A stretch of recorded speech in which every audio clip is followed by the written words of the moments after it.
Here's how to completely transform the look of Google Chrome or Microsoft Edge. Open Chrome and go to the Chrome Web Store. Search for Hello New Tab Dashboard and install the extension. Once installed, open a new tab and the extension will load your new home screen. Click the weather widget to detect your location and show your local temperature. Change the clock style by clicking on it and selecting your preferred format. Remove widgets you do not want, notes, calendar, or anything else, by going into the extension settings and toggling them off. To add shortcuts, click the plus icon and select your most visited sites to pin them to the home screen for one-click access.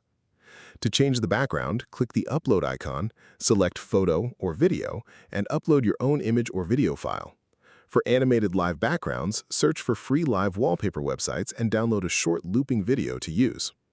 To change the browser's top bar, open the Chrome Web Store again, go to the Themes tab, and search for a theme you like. Neon Kingdom White is a popular clean option. Click Add to Chrome to apply it. For Microsoft Edge, the exact same process applies. Add the extension and themes through the Edge add-on store, which accepts most Chrome extensions directly. If this helped you out, hit that subscribe button for more straight-to-the-point tutorials on Step by Click.